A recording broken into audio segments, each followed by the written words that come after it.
Frisco doesn't greet you like a town. It greets you like a warning. Quiet hills, a hard road, and the feeling that something violent once lived out here. These kilns fed the boom, turning wood into the fuel that kept smelters alive. In Frisco, even the industry left behind a monument that looks like a fortress. Frisco was never gentle. It was a silver town built for speed, money, whiskey, and trouble arriving faster than anyone could control. In a place this rough, the cemetery isn't history, it's evidence. It tells you the town's reputation wasn't a legend, it was a pattern. Silver is beautiful when it's hidden in stone. But in boomtowns like Frisco, that beauty turned into obsession, fast money pulling hard at human nature. A smelter site feels like a scar. The ground is dark, the debris is sharp, and you can almost hear the old idea. Turn raw rock into profit, no matter the cost. In rough towns, nights didn't always end quietly. A few shards of glass can feel like an echo arguments, whiskey, and the thin line between celebration and chaos. Rules can be posted on walls, but they don't always live in the streets. Frisco's reputation was born in that gap between what was written and what was real. Frisco's main street wasn't built for comfort. It was built for business fast deals, faster tempers, and a kind of order that changed depending on who was standing nearby. In a silver town, money moved like weather sudden, loud, and unpredictable. A table like this held fortunes for minutes and trouble for much longer. Some towns leave stories in newspapers. Frisco left stories in wood, quiet scars that remind you how thin the line was between a joke and a fight. The mine was Frisco's engine and its curse. It pulled people in with silver, then tested them with isolation, danger, and the kind of pressure that turns towns hard. Charcoal is the hidden fuel of a boomtown. It doesn't glitter like silver, but it kept the furnaces alive, and it kept Frisco burning hot, day and night. Not everyone here had a home, just a place to collapse between shifts. Crowded rooms like this could make men restless, and restless men make towns dangerous. Law in boomtowns was often one person and a badge. In Frisco, the job wasn't keeping peace, it was keeping the violence from spilling into everything. Some places feel peaceful when they're empty. Frisco feels sharp, like the silence is only what's left after years of noise, risk, and brutal luck. In towns like Frisco, the ground kept the record. Where men stood, where arguments started, where someone crossed a line and didn't get to cross back. A saloon doorway was a filter men walked in as strangers and walked out as rivals. In Frisco, the threshold between fun and danger was never very wide. Tailings are what the mine couldn't use mountains of almost. In Frisco, they're proof of how much earth was moved for silver and how little mercy the work had. The mine looks calm from far away. Up close, it feels like a mouth silent and hungry where men went in chasing silver and came out changed, if they came out at all. In a hard town, weapons weren't decoration, they were policy. An empty hook feels like the town's old code. Stay ready, stay alive. Luck was a currency here. A hand of cards could buy a drink or start a fight. When the town died, the luck stayed behind as paper in the dust. In violent towns, doctors stayed busy. Not with colds, with broken bones, knife cuts, and the cost of living too fast in a place built on risk. A hotel footprint tells you how confident the boom once was. Frisco believed it would be permanent until the ore thinned, the trouble stayed, and the town let go. Streetlights were meant to tame the night. In Frisco, the night didn't get tamed, it got negotiated. One barroom hour at a time. Whiskey made the town louder and faster. When it shattered, it left behind sharp silence proof that the party and the danger were never far apart. In a boomtown, pay could vanish as quickly as it arrived. One envelope meant rent, food, and a gamble because tomorrow depended on rock and luck. A boomtown jail wasn't a symbol of safety. It was a sign the town expected trouble. In Frisco, order existed, but it always felt outnumbered. Dust records movement for a while. A boot print feels like a sentence someone walked through, paused, and then the town kept forgetting them, one gust at a time. Every boomtown had a corner where luck lived. In Frisco, luck didn't just pay out, it provoked. Winning could make you rich, and losing could make you reckless. Wood keeps secrets better than people. Marks like these aren't decoration, they're leftovers of nights when tempers were sharper than the tools. This road carried the town's purpose ore out, fuel in, profit promised. When the boom ended, the road stayed, but it stopped, leading to a future.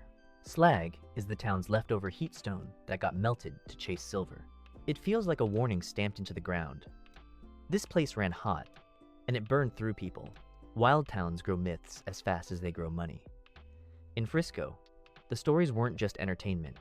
They were survival guides, passed around like warnings. In a boomtown, weapons were common enough to become background.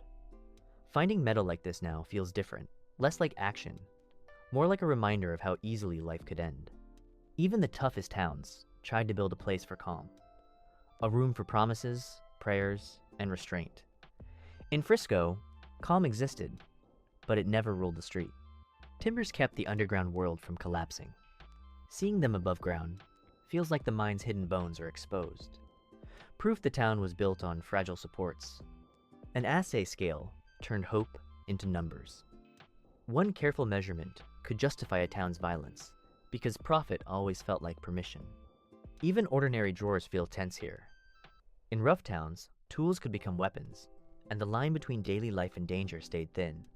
At night, the kilns look like a row of watchtowers. Frisco's industry is gone, but the feeling remains. This was a place that stayed alert, even in the dark.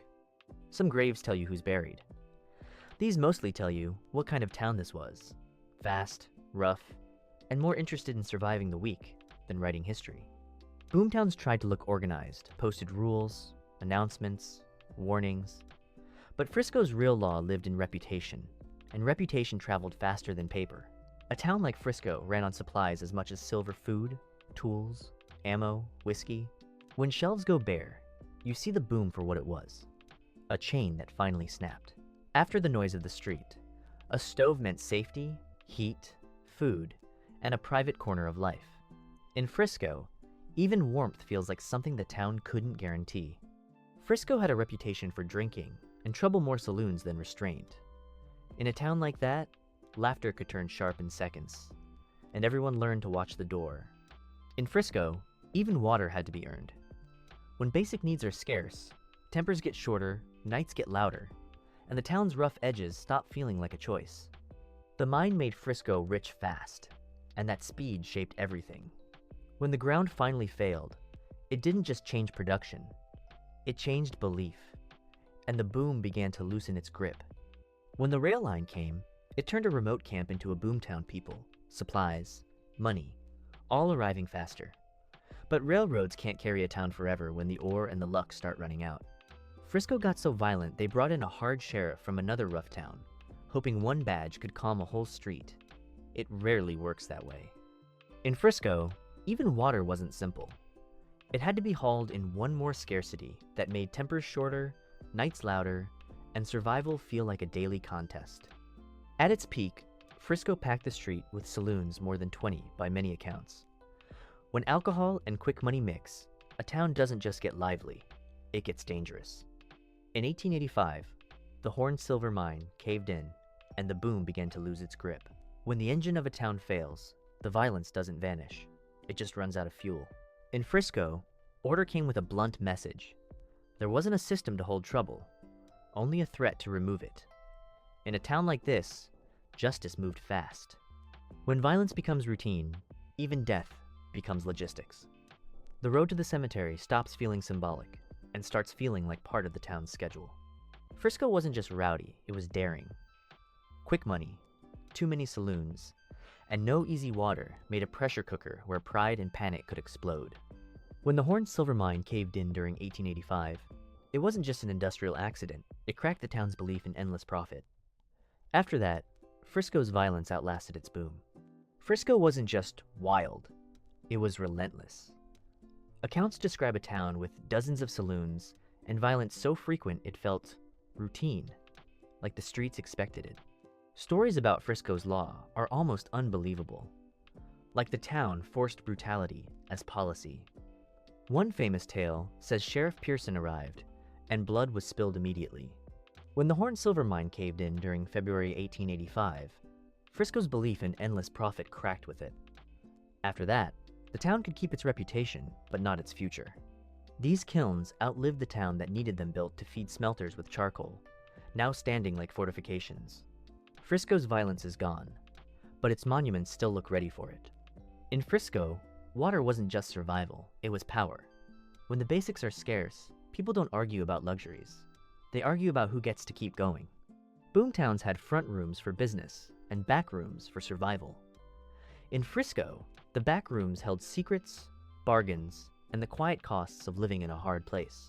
In violent towns, someone always ends up doing the quiet work afterward. Tools like these feel heavy not because of metal, but because of how often they were needed. Frisco felt like a town built on a fuse, money burning fast, tempers burning faster. When the boom finally cooled, all that heat had nowhere left to go. In a town this brutal, even death became routine work. The road to the cemetery wasn't symbolism, it was logistics, worn into the ground by repetition. When a street has more places to drink than places to rest, the town develops a mood. In Frisco, the mood was loud, proud, and dangerously quick to ignite. Here, even water had to be brought in. Scarcity sharpens everything, voices, decisions, and tempers until a town's roughness stops feeling like a choice. The kilns remain like watchtowers built for heat, left with silence. They don't tell you the town was calm. They tell you it was intense enough to leave monuments behind. Frisco was infamous, even in the West, described as multiple violent boomtowns rolled into one.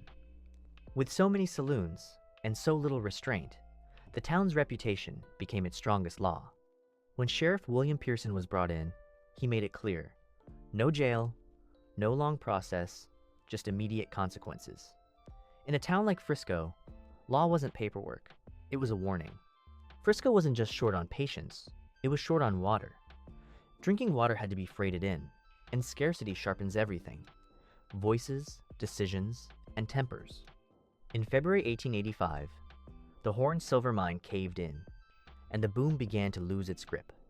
When the engine of a town fails, the violence doesn't vanish, it just runs out of fuel.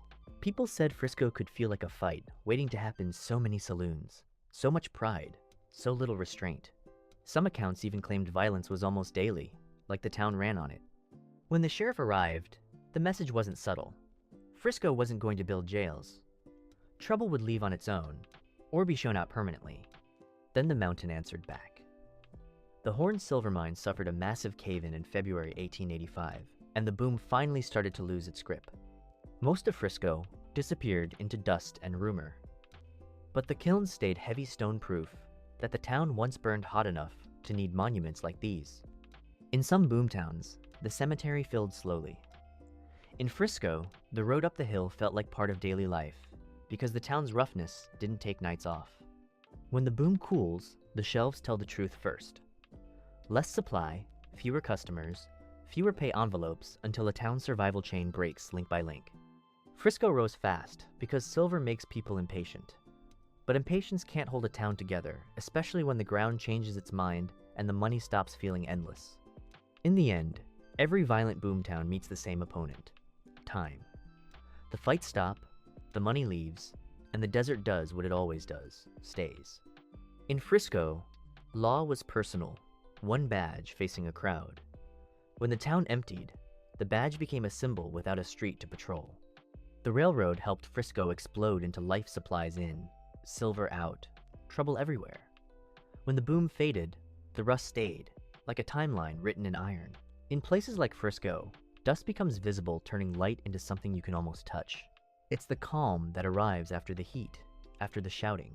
Frisco runs on desert time, now slower, wider, and indifferent. The boom is gone, but the landscape keeps telling the truth, every day, in silence. In Frisco, the dust feels different, like it remembers heat. Tiny particles rise into light, and for a second the town looks alive. Then the silence settles again. A key turning is a simple sound, but it means someone still tries to enter. In Frisco, that small sound feels like bravery and respect. It's strange how peaceful a violent place can feel once it's empty. The fights don't echo anymore, only wind does, sweeping the town clean, again and again. Frisco wasn't born gentle. It was forged by silver, scarcity, and speed conditions that made people sharp. When the boom ended, the hardness stayed in the stories. What remains isn't just ruins. It's the outline of a town that ran too hot. Work, whiskey, pride, and violence, still drawn into the ground like faint pencil. Frisco is a quiet warning. When money comes fast and basics are scarce, a town can turn brutal. The desert doesn't judge, it just outlasts.